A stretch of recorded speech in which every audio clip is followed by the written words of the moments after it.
Get going here. What's the key to the second period?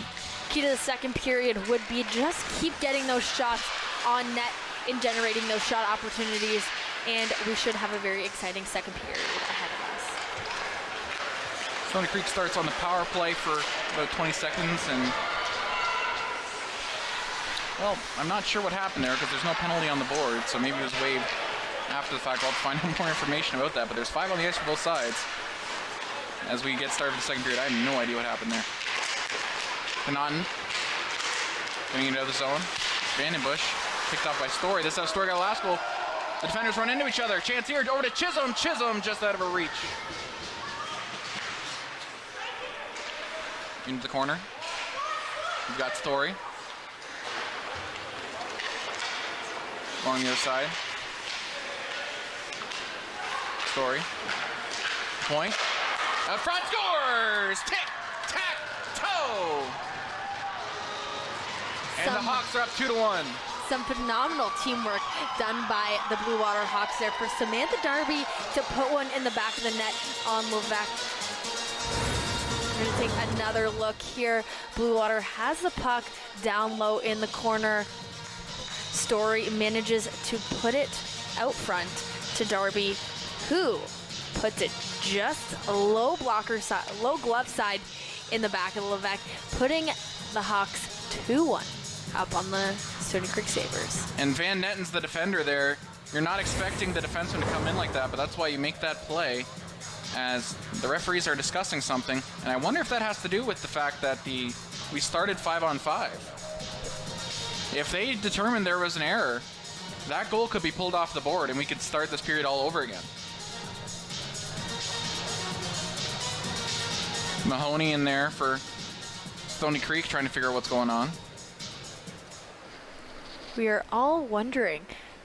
And we saw that right away. We said they're going to start on the power play. Stoney Creek was supposed to start that period on the power play. We started 5-on-5. You see here, 5 Bluewater Hawks on the ice, no one in the penalty box. And if the referees determine that that was done in error...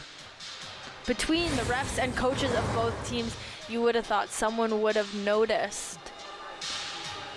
And if that is determined, if the referees determine that a mistake was made, you can't let that goal stand. You've got to take it off the board. What a disaster that would be for the Hawks, who thought they had taken the lead. Absolutely killing. This would kill their momentum going in, having to finish off that penalty, taking down that second goal, and it being tied 1-1. We're going to see and find out what's going on here in just a moment. Mahoney, the captain of the Sabres, in talking to the refs, and you see Robinson in there as well.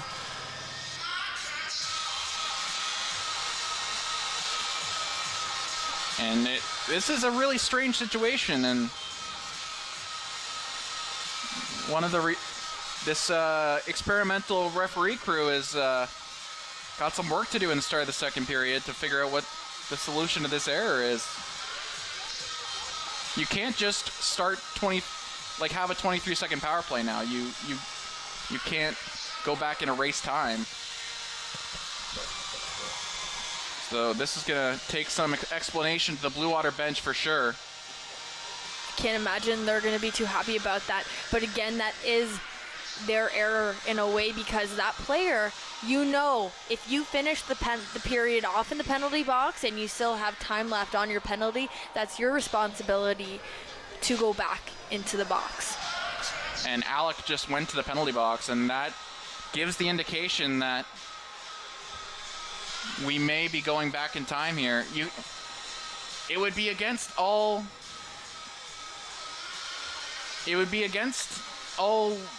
reason to let this goal stand if you're putting Alec back in the penalty box. You're creating a false reality where you're giving Alec a 28-second penalty, and those 20 seconds at the start of the period, about a full minute now. That's a tough call that the refs have to make if they're going to let this goal stand. You can't let the goal stand. You've got to go back to 20 minutes. You have to.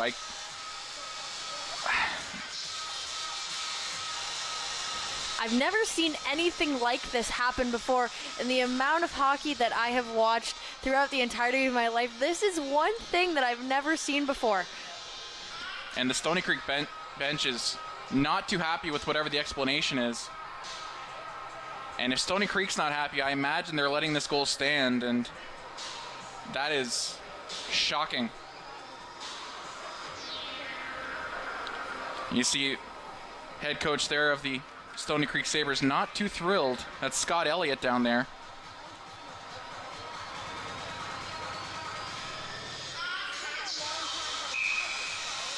And they're pointing to center ice. And looks like we're going to continue this game just with Alec back in the box. And according to the score clock, I think they're going to let that goal stand. It was a great play by Bluewater. It was a play that should have never happened. So this one's going to be debated for a long time. The Stoney Creek fans out there are probably screaming at their television right now. But that is the interpretation they've gone with, and Alec is going to return to the ice in 2 seconds. And now the world's strangest power play. And I'm interested to see how they score that when they go back. Are they going to say that Stoney Creek gave up a shorthanded goal when they put that in the score sheet?